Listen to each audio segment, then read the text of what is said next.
When drugs go into clinical trials, they produce a lot of data, and it's important for physicians to understand what that data actually means so that you don't get caught up in the marketing and you can make real decisions about whether or not this, whatever it is useful for your patient.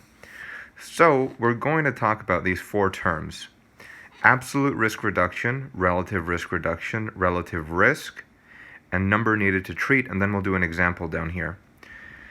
To start with, you're going to be looking at a data set that has sort of the data for the trial group, and you'll have a data set for the control group.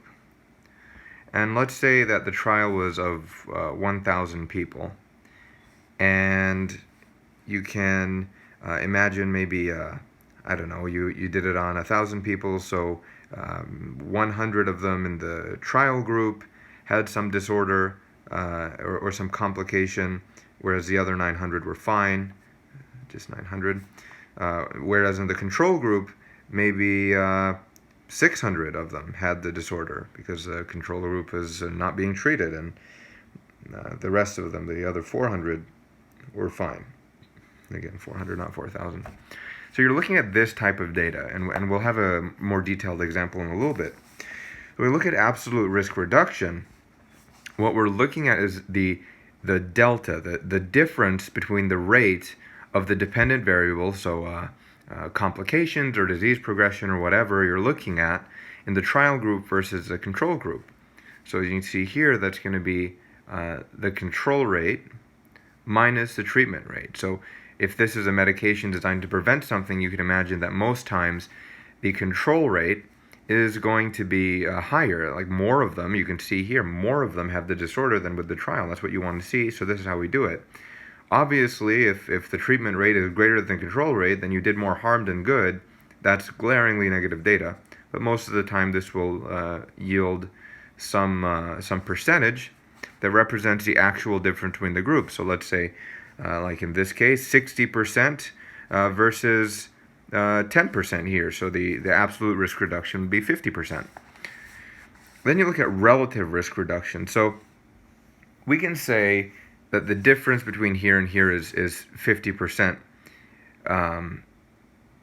But we want to look at what was the actual control rate. So we look at the absolute risk reduction relative to the control rate. And if that is a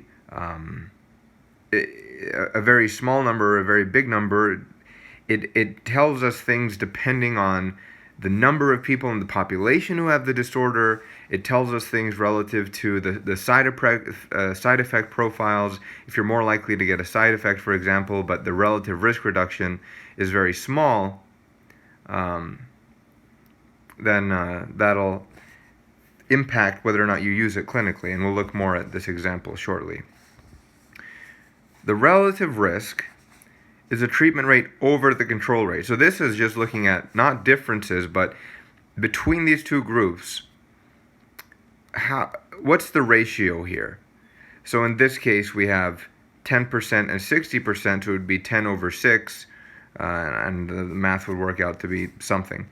But it's a ratio of the probability of experiencing some event in the treatment group relative to the control. And we'll look at that. And then finally, number needed to treat. Number needed to treat is a very commonly thrown around number, and this number is what I find most clinically useful. When I'm looking at this, I look at it relative to how many people would it take for me to expect a given side effect. And if I'm much more likely to cause a bunch of side effects than to get a good outcome, and let's say that the good outcome isn't really a big deal, maybe you itch slightly less, I might not want to do it.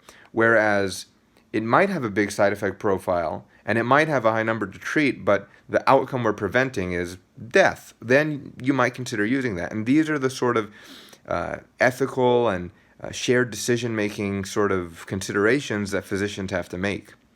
So let's look at this example, because it's kind of hard to do abstractly. So we're looking at this random drug X, and the outcome we're looking at is myocardial infarction or no myocardial infarction.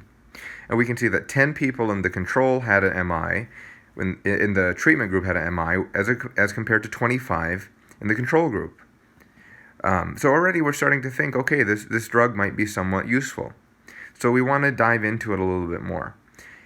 So our question is, how much did this actually reduce the risk? So we need to find the risk in the control group and the risk in the treatment group.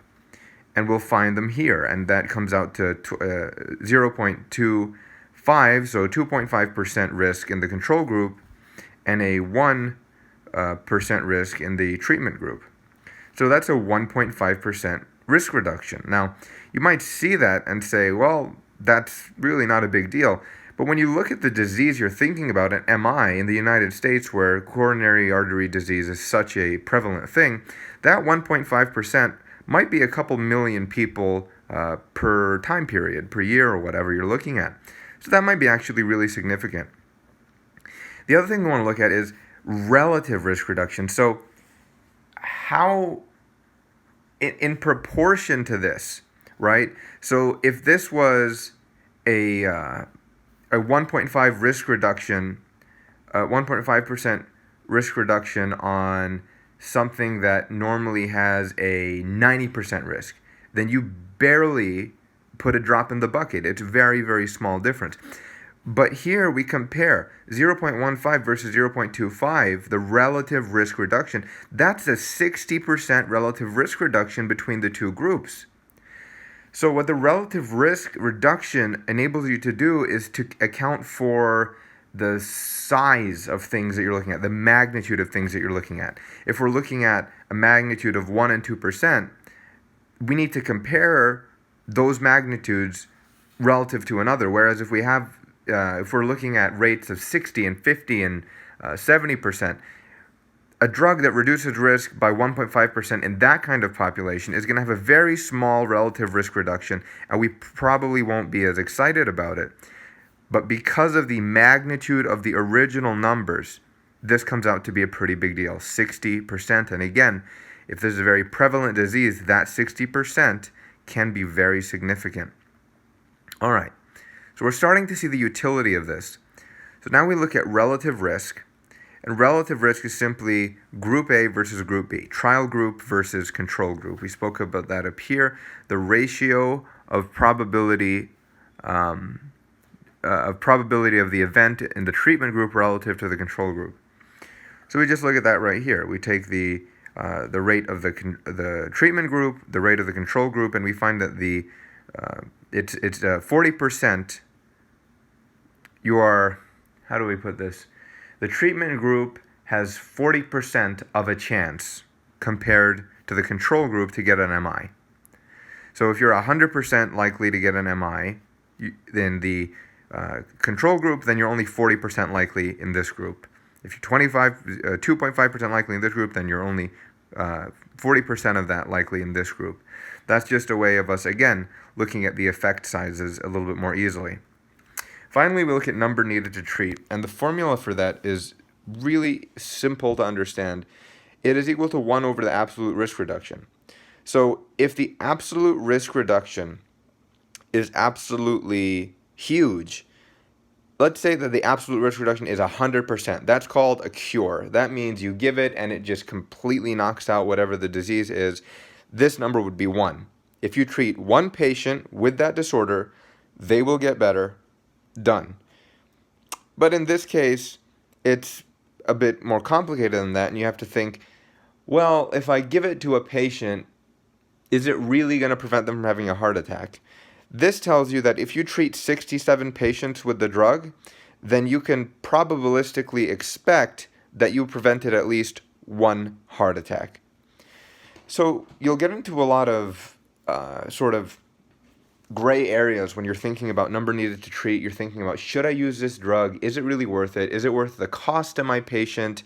What about the number needed to treat relative to the number needed to harm, so to speak, right? I mean, if I have a side effect rate of X, maybe if I do the math, that side effect is more likely to happen than the actual prevention of risk that I'm trying to elicit. And if that's the case, do I want to do this? If the side effect is minor, but the potential upside is really good, then maybe yes.